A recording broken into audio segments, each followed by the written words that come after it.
Oui, il y a un truc que j'ai vécu avec un pote qui s'appelait Tambang, mon pote Tambang.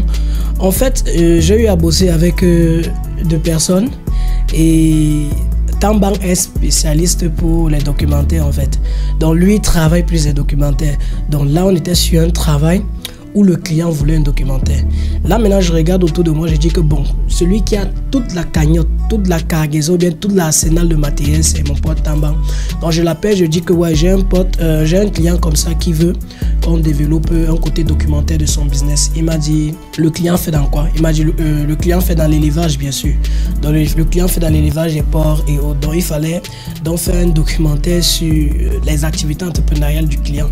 Donc, on devait aller dans la ferme, filmer les poules et autres, aller dans la porcherie, filmer ses porcs et utiliser même le drone pour faire sillonner, en quelque sorte, voir l'architecture de son espace de travail, en fait, de son entreprise qu'il avait fait loin de l'autre côté de la ville.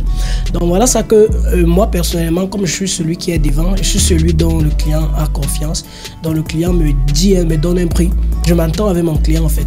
Quand je m'entends avec mon client, tout est clair et j'ai dit au client, d'accord, là je vais je vais revenir faire un certain audit sur le terrain avec mon technicien. Et j'appelle même mon pote Tambang. Tout ce qu'on arrive sur le terrain, il voulait évaluer, parce que c'était dans la brousse, il voulait évaluer si le drone, en fait, quel type de drone il devait utiliser. S'il devait utiliser un drone qui devait sortir de tous les arbres pour pouvoir filmer du haut, ou bien il n'avait pas besoin d'un drone assez puissant. Donc il voulait évaluer le type de matériel qu'il devait déployer. En cas où il n'a pas le matériel qu'il faut pour le projet, il devait peut-être louer le matériel afin de pouvoir calibrer notre matériel sur tout le travail. Donc me voilà qui prend, je prends le taxi avec mon pote, on arrive sur le lieu. Directement quand le boss en fait, c'est-à-dire notre client voit mon pote, mon client commence à crier. Oh, Tambang c'est comment? J'ai dit, ben, moi j'étais perdu parce que j'amenais Tambang sur le site pour qu'on prenne les paramètres afin de définir quel matériel, s'il fallait utiliser des caméras avec des objectifs à grande ouverture, bien petite ouverture, bref, en fonction de tout ce qui est sur le terrain. Lui, il n'a pas le matériel chez lui, il a un minimum de matériel. On partait voir tout chez le client, toutes les configurations pour voir si avec son matériel on pouvait satisfaire notre client ou bien on serait obligé de louer peut-être un autre matériel pour pouvoir compléter celui-là et mieux satisfaire notre client. Donc c'est comme ça qu'on est arrivé. Le client commence à dire wow, Tambang c'est comment? Wow. Je suis là, je suis étonné, je dis que mais qu'est-ce qui se passe? Mon pote me dit que HK, tu m'as amené où comme ça? Parce que moi j'amène mon technicien pour prendre les paramètres. Il me dit mais HK, tu m'amènes où? Il dit que gars, moi je t'amène simplement ici pour faire un travail, frère.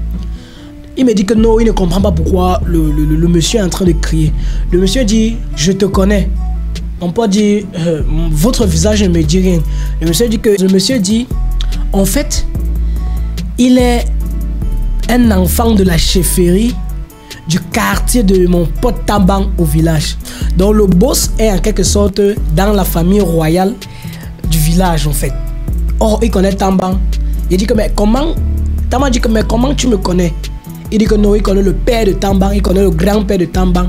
Et quand il a vu Tambang grandir au village. C'est juste que Tambang ne le connaît pas, mais lui, il a vu comme Tambang grandir au village et merde.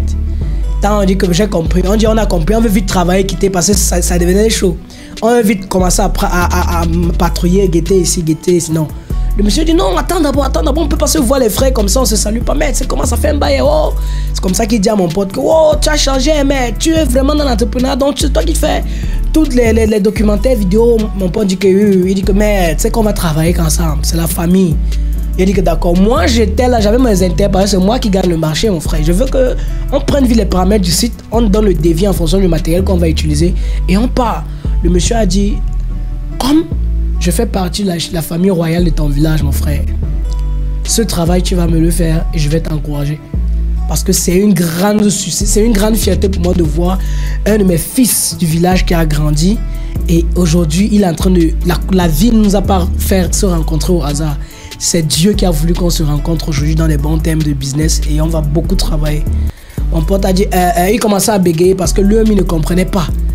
Moi, j'étais en train de gagner mon marché qui devait me donner mon argent en fait. J'amène mon ami sur le terrain. Or, le client était prêt à payer beaucoup d'argent pour le travail. Le client remarque mon ami, disant que c'est un enfant qui a grandi devant lui au village.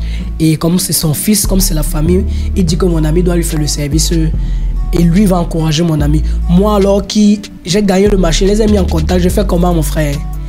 Et après il a dit, il faisait qu'insister qu'il va faire le service gratuit, que vraiment tu vas m'aider. Oh c'est la famille et autres. Moi je suis rentré, j'ai dit à mon pote que gars, moi je vais l'envoyer une proforma. Il a dit à mon pote que tu n'as pas besoin de m'envoyer une proforma. Donc le monsieur ne me parle même plus. Il cause maintenant avec mon pote, il a pris le numéro de mon pote sans que mon pote ne veuille même. Il a dit donne-moi ton numéro. Je vais t'appeler quand j'ai parfois les travaux comme ça et autres. Donc là où je suis là, c'est chaud. C'est chaud. Donc moi je faisais cette petite capsule là pour dire qu'est-ce que vous en pensez en fait. Qu'est-ce que vous en pensez des gens que par affinité, ils sont prêts à payer. Par exemple, ils vous appellent au téléphone, vous causez, vous attendez sur un prix. Maintenant quand vous prenez rendez-vous, ils te rendent compte. Mais je remarque le gars, si c'est un ami à mon ami, il dit que je te remarque gars, tu vis au tel quartier, non oui, tu vis à Douala là-bas, non oui, je connais ton frère, je connais. Donc, du coup, il faut qu'il coupe tes prix. Peut-être tu vas voir aussi un papa, un monsieur qui a une des grandes entreprises, il y a beaucoup d'argent. Et quand il aime ce que tu fais en ligne, quand vous fixez un rendez-vous, il se rend compte que non, tu es un jeune entrepreneur qui n'a même pas l'âge de son dernier fils. Que son dernier fils a peut-être déjà 2 fois ton âge. Lui, il voit que non, voilà la jeunesse qui bosse en fait. Lui, il s'est dit non, que vraiment, si je te paye 500 000 pour le travail là, tu ne vois pas que c'est lourd, mon petit. Tu dis, ah, comment je suis en train de facturer un travail. Le travail est là, paye-moi et on quitte. Mais comme il a vu que peut-être son dernier fils peut t'accoucher, il s'est dit que c'est très lourd de te payer en fait. Donc, qu'est-ce que vous pensez de ce genre de personnes? Qu'est-ce que vous pensez de ce genre de personnes? Moi, l'affaire avec mon pote là m'a fatigué, hein, ça m'a vraiment fatigué. Mais là, je suis en train de rédiger la proforma. On va quand même envoyer la proforma comme ça. On va envoyer. Et j'ai dit à mon pote que gars, si tu veux aller faire le marché seul, tu m'écartes dedans. Ça veut dire que ça c'est la dernière fois qu'on travaille ensemble. Donc déjà, dis-moi ce que tu penses, Ego. Mais c'est un flow vraiment qui mine notre société en tant que créatif en fait. Allez, porte-toi bien.